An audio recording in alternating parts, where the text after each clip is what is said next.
નમસ્કાર વિદ્યાર્થી મિત્રો, આપ સર્વે વિદ્યાર્થી મિત્રોનું સહૃદય હાર્દિક સ્વાગત છે આપણી ચેનલ ગુરુ જ્ઞાન શાળાની અંતર્ગત। તો મિત્રો, આજે આપણે ધોરણ 10 વિષય વિજ્ઞાન ચેપ્ટર નંબર 13 આપણું પર્યાવરણ નું મિત્રો સ્વાધ્યાયનું સંપૂર્ણ સોલ્યુશન કરવાના છે। તો વિદ્યાર્થી મિત્રો, વિડીયો તમારા લાસ્ટ સુધી જોવાનો છે। તો મિત્રો, તમારો વધારે સમય ન લેતા આપણે અહીંયા સ્વાધ્યાયની શુભ શરૂઆત કરીશું। તમે જોઈ શકો છો, પ્રશ્ન નંબર 1 તમારી સ્ક્રીન ઉપર છે કે નીચે આપેલ પૈકી કયા સમૂહ માત્ર જૈવ વિઘટનીય છે કે જેનું તમે દાટીને જમીન દાટવામાં આવે છે ને જેનું વિઘટન થાય છે, મતલબ કે ખાતર બને છે, એને આપણે શું કહીશું? જૈવ વિઘટનીય પદાર્થ કહીશું।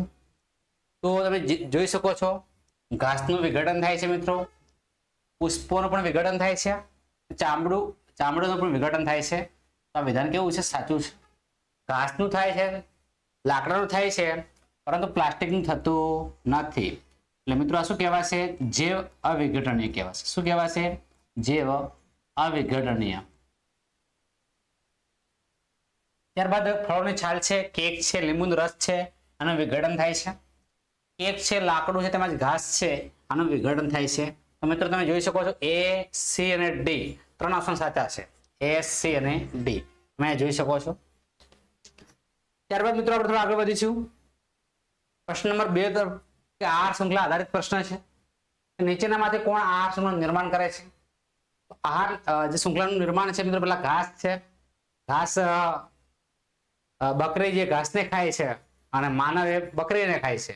આ રીતે આહાર શૃંખલાનું મિત્રો નિર્માણ થાય છે। તમે જોઈ શકો છો અહીંયા ઓપ્શન નંબર B તમારો સાચો છે। ઘાસ મિત્રો, ઘઉં ને ઘાસ સેમ છે, માટે આહાર શૃંખલા કહેવાશે નહીં। બકરી અને ગાય મિત્રો એ પશુ છે, આ પણ આહાર શૃંખલા ન કહેવાય। ઘાસ અને માછલી ઘાસને ખાતી નથી, આ પણ આહાર શૃંખલા ના કહેવાય। તો ઘાસ છે, બકરી છે અને માનવ છે, એ મિત્રો શું છે? આહાર શૃંખલાનું નિર્માણ કરે છે। પ્રશ્ન નંબર 3 તમારી સ્ક્રીન ઉપર છે બાળકો। તમે જોઈ શકો છો કે નીચે આપેલમાંથી કયો પર્યાવરણ પ્રત્યેનો હકારાત્મક અભિગમ દર્શાવે છે? તો ઓપ્શન નંબર A છે, બજાર જતી વખતે સામાન માટે કપડાની થેલીઓ લઈ જવી। તો વિધાન કેવું છે મિત્રો? સાચું છે। પ્લાસ્ટિકની થેલીનો તમારે આગ્રહ ન રાખવો જોઈએ। કાર્ય સમાપ્ત થવાની સાથે લાઇટ હોય છે, બલ્બ હોય છે, પંખાની સ્વિચો હોય છે, એ આપણે શું કરવી પડે? બંધ કરવી પડે છે। તો આ પણ વિધાન કેવું છે? સાચું છે। ત્યારબાદ માતા દ્વારા સ્કૂટર પર શાળાએ મૂકવા આવવાના સ્થળે તમારે શાળાએ ચાલતા જવું જોઈએ। જો શાળા નજીક હોય તો સ્વાભાવિક છે આપણે શાળાએ ચાલતા જવું જોઈએ। તો આપણે ત્રણ ઓપ્શન અહીંયા કેવા છે? સાચા છે। પર્યાવરણ દ્રષ્ટિએ કેવા છે? હકારાત્મક છે। પ્રશ્ન નંબર 4 તમારી સ્ક્રીન ઉપર છે કે જો આપણે એક પોષક સ્તરના બધા જ સભ્યોને દૂર કરી નાખીએ, એટલે કે મારી નાખીએ, તો શું થશે? તો જો આપણે એક પોષક સ્તરના બધા જ સભ્યોને દૂર કરી નાખીએ, એટલે કે મારી નાખીએ, તો તેનાથી ઉપલા પોષક સ્તરના ખોરાકનું એટલે કે રાસાયણિક ઉર્જા જે હોય છે એ પ્રાપ્ત ન થાય। ત્યારબાદ સમગ્ર આહાર શૃંખલામાં વિક્ષેપ સર્જાય અને આ પોષક સ્તર પર આધારિત હોય તે બધા સજીવો શું થાય છે મિત્રો? મૃત્યુ પામે છે। શું થાય છે? મૃત્યુ પામે છે। બીજી તરફ આપણે કહીએ તો નીચલા પોષક સ્તર હોય છે અને બધા સજીવોની સંખ્યામાં ખૂબ જ વધારો થાય છે, તેના કારણે નિષેધન તંત્ર અસંતુલિત બને છે। જે નિષેધન તંત્ર કેવું બને છે? અસંતુલિત બનતું હોય છે। પ્રશ્ન નંબર 5 તમારી સ્ક્રીન ઉપર છે, એ તમે જોઈ શકો છો। શું કોઈ પોષક સ્તરના બધા સભ્યોને દૂર કરવાથી થતી અસર ભિન્ન પોષક સ્તરો માટે અલગ અલગ હોય છે? શું કોઈ પોષક સ્તરના સજીવોને નિષેધન તંત્રની અસર પહોંચાડ્યા વગર દૂર કરવા સંભવ છે? તો કોઈ પોષક સ્તરના બધા સભ્યોને દૂર કરવાથી થતી અસર ભિન્ન પોષક સ્તરો માટે અલગ અલગ હોય છે બાળકો। ઉત્પાદકોને દૂર કરવામાં આવે તો મિત્રો ક્રમશઃ બધા પોષક સ્તરના સજીવોને અસર થાય છે, તે સજીવ સૃષ્ટિ માટે ભયજનક નીવડે છે। ઉચ્ચ પોષક સ્તર પર રહેલા સજીવોને દૂર કરવામાં આવે તો તેનાથી નીચલા સ્તરમાં રહેલા સજીવોના સંખ્યામાં શું થાય છે? વધારો થાય છે। નિષેધનને અસર પહોંચાડ્યા વગર કોઈ પોષક સ્તર હોય છે સજીવોને દૂર કરવા સંભવ નથી। કોઈ પણ પોષક સ્તરમાં સજીવોને દૂર કરતા નિષેધન તંત્રને નુકસાન થાય છે। તો મિત્રો તમે જોઈને વ્યવસ્થિત લખી દેજો મિત્રો, પહેલા સમજી લેજો, વ્યવસ્થિત તૈયાર કરજો, પછી મિત્રો તમારા આ નોટબુકમાં તમે ઉતારજો. પ્રશ્ન નંબર 6 તમારી સ્ક્રીન ઉપર છે કે જૈવિક વિશાલન એટલે શું? શું નિષેધન તંત્રમાં વિવિધ સ્તરો પર જૈવિક વિશાલનની અસર ભિન્ન ભિન્ન હોય છે? જવાબ છે કે આહાર શૃંખલામાં વિવિધ પોષક સ્તર રહેલા હોય છે. સજીવોના ચોક્કસ જૈવ અવિઘટનીય એટલે કે કીટનાશક છે એનું વિઘટન થતું નથી, એને અહીંયા વાત થાય છે.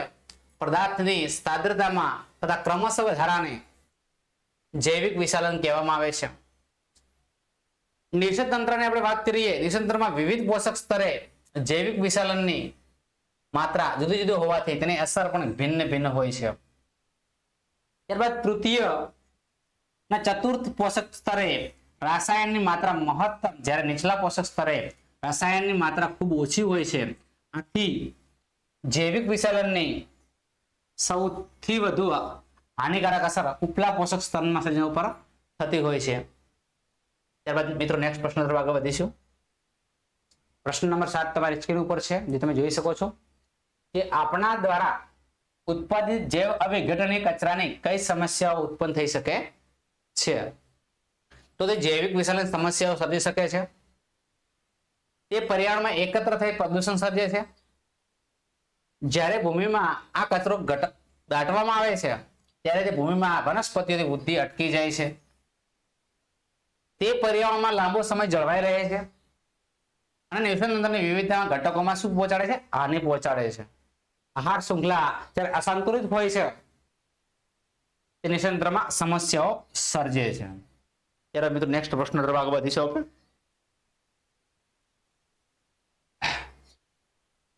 જો આપણા દ્વારા ઉત્પાદિત બધા જ કચરો જૈવ અવિઘટનીય હોય તો શું તે આપણે પર્યાવરણ પર કોઈ અસર હાનિ થાય છે ખરા? જો આપણા દ્વારા ઉત્પાદિત બધો જ કચરો જૈવ વિઘટનીય હોય અને યોગ્ય રીતે પૂરતા સમય માટે વિઘટન કરવામાં આવે, તેનો ખાતર તરીકે તેમજ બાયોગેસ ઉત્પાદન માટે ઉપયોગ કરવામાં આવે છે, તો પર્યાવરણ પર કોઈ હાનિકારક અસર થતી નથી. ત્યારબાદ મિત્રો લાસ્ટ પ્રશ્ન છે આપણો, ઓઝોન સ્તરની વાત થાય છે.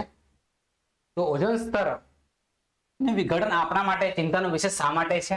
આ વિઘટનની સમિતિ કરવા માટે કયા કયા પગલા લેવા જોઈએ આપણે? તો ઓઝોન સ્તર સૂર્યમાંથી આવતા સજીવો માટે ખૂબ જ હાનિકારક ટૂંકી તરંગ લંબાઈ ધરાવતા પારજાંબલી એટલે કે યુવી કિરણો નું શું કરે છે? શોષણ કરે છે. આથી ઓઝોનનું સ્તર વિઘટન આપણા માટે ચિંતાનો વિષય છે, કારણ કે તેના વિઘટન હાનિકારક પારજાંબલી યુવી કિરણો હોય છે એ પૃથ્વીની સપાટી પર પહોંચે છે અને મનુષ્યની જે ચામડી હોય છે, મિત્રો મોસ્ટ ઇમ્પોર્ટન્ટ પોઈન્ટ છે કે મનુષ્યની જે ચામડી હોય છે એને કેન્સર થવાની શક્યતા રહે છે. આંખમાં મોતિયા વગેરે સમસ્યા હોય છે, ચામડી હોય છે એના પર કેન્સર થાય છે, આંખની જગ્યાએ મોતિયા આવે છે, આ સમીકરણો સર્જે છે. ઓઝોન સ્તરનું જે ગાબડું પડે એની અંદર વાત થાય છે બાળકો. આ વિઘટનને સીમિત કરવા માટે ક્લોરોફ્લોરોકાર્બન CFCS નો ઉપયોગ ઘટાડવામાં આવે છે.